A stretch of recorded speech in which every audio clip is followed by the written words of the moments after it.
Hello everybody and welcome to another Dicey review. My name is Bryson. And I'm Josiah. And today we are reviewing Avalon Hill's Diplomacy. It's for ages 12 and up, and for up to 7 players. Yeah, this is a really cool game. It's by the same people who did Axis and Allies, and for people who are familiar with that, it's just a deep strategy game, and this is very similar to that. It also reminds me a lot of Risk. Basically, the goal is to capture countries and to take over the world eventually. It's set in Europe around the time of World War I. Yeah, when I describe this game to people, I always say, imagine Risk, take everything you hate out of it, and you have this game. Pretty much, you take out the cards, which no one really liked because it adds an element of luck to the game which shouldn't be there. Take out the dice, because another time it's luck, and you can just win or lose the game because you can roll dice well. And also the sitting on one country, just waiting and waiting and building up an army and building up an army. And yeah, you just take everything like that out, add some new awesome elements to this game, and you got diplomacy.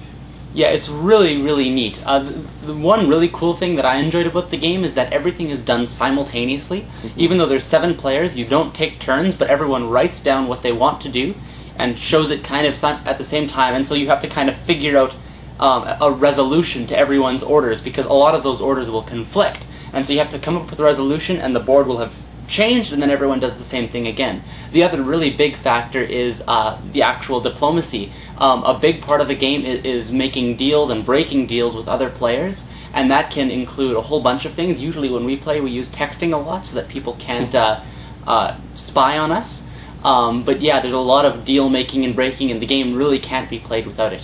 Yeah, even in the rulebook it says you cannot win this game without making allies and betraying them. And that's completely true. Like, you need allies to win this game, otherwise you'll not do well. And if you don't betray these people, eventually it'll just become a stalemate and they'll betray you. But another thing, like Josiah was getting at, is between each turn, there's a 15-minute deliberation point where you can go into other rooms and just tell people, this is what I'm doing, can you help me out? Or you can do stuff like we do, which is texting, because you can spy on people, and it just adds an element where it's like, oh, did they hear me, did they not? But yeah, you can do a bunch of things, and then yeah, you just go from there. So I guess that's it to this point of the video. So on to the rating part.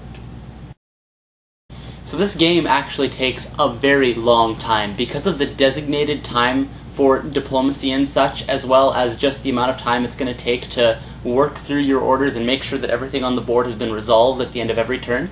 The recommended time is between 4 and 12 hours, and I would say actually being on the 4-hour side of things would be very unrealistically short. This game is really long, and it just takes a lot of time to play, but that being said, it's not boring at any point. You're totally engaged for the number of hours you're going to play. Yeah, so we've played up to like 3 or 4 hours, I'd say. We've never finished a game. We always get to this point where, like, if we go on from here, we'll have to finish. And it's typically like 2 to 3 in the morning by that point, and you're just like, I don't want to go anymore. So you really need to set aside a day to play this game, and when you do, you'll have a great time that day. So surprisingly, this game was only $40. Yeah, it seems really cheap. You wouldn't expect to get a game this amazing for that price. So yeah, I really recommend getting it if you're on a budget. The quality of this game is actually kind of not that great. The board is quite nice. I really like the texture on the board, but the pieces are actually just flat bits of cardboard with pictures printed on them, and they're actually a little bit too big for the size of the map. And so for some countries that are smaller, like Bulgaria and things like that, it's really hard to kind of see the boundaries and stuff underneath the pieces that you have to put on them, and so that can get really frustrating. And so yeah, I'm kind of waiting for them to come out with like a deluxe edition that's got like hardwood pieces and a much larger board. But that being said, the game is still playable. It just can be very frustrating, and you have to know the board well. So this game is not family friendly at all.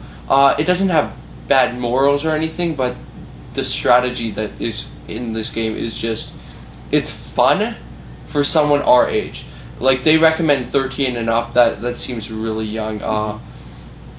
I find that sometimes the people a little bit younger than us are kind of struggling at times. Like, yeah, you really need to be your mid to late teens to start to really enjoy this game and understand all the strategy and the deal making that needs to be put into this game. Yeah, I think a 15 plus is definitely more accurate. But that being said, kind of on the same topic, this game is actually, despite its complexity, fairly easy to get into. So for those audiences of probably 15 or 16 and up, as much as it can be a very complex game, it's quite easy to bring new people into it, which is a really awesome factor. I feel like this game has tons of replay value. Because it is so long, there's just so many different ways it could happen. Like, there's so many different scenarios that the game could play out. Also, there's seven different countries that you can play as, and so it can just be so different playing as Russia one time and Britain the next. Especially since Britain is a mainly naval country, it just totally changes your gameplay. And playing with different people always changes it up immensely because people's personalities will play a lot into how they react to different treaties that have been made and stuff like that. And so despite the length of the game, I think this has a lot of replay value. So this game is just really fun. I don't find myself having a lot of boredom during this game. You always are doing something due to the fact that you're either deliberating with other people or someone else is going through their actions and you're like thinking, okay, does this influence me at all? Did I try to do the same thing? Or you're being attacked, and it's just, there's a lot of things going on at once. It doesn't seem overwhelming, but it's really fun. Also the fact that it's a better version of games you played as a small teen or a kid like Risk. It just seems great. So I'm going to give it 9.5 dictators out of 10. Yeah, I actually agree. I loved this game. I grew up playing Risk with my friends, and this game perfected Risk. It's like all the things that I grew up loving about Risk are here, but all the things I hated are just cut out and improved upon. There's so much cool stuff here. And also, even though the game is unbelievably long and we haven't even finished a game yet, you can cut it off halfway through and still have felt like you've had a really good experience, even though nobody won. And so I have to give this a perfect score of 10 dictators out of 10. Yeah, something else I really like about this game is if you go online, you can actually find more maps. So if you didn't like the way this one is set up, or if you played it a lot, you can actually download another one and just put it right over your game, and you'll just have another whole new game to play. And yeah, we actually thought of doing that ourselves, that like you go from Europe and all of a sudden you're in North America doing the same thing. And yeah, so yeah, it's just overall a great game. If you can find it, please pick it up. For $40, it's definitely worth it. But yeah, I guess that's it for this video. Until next time, see ya.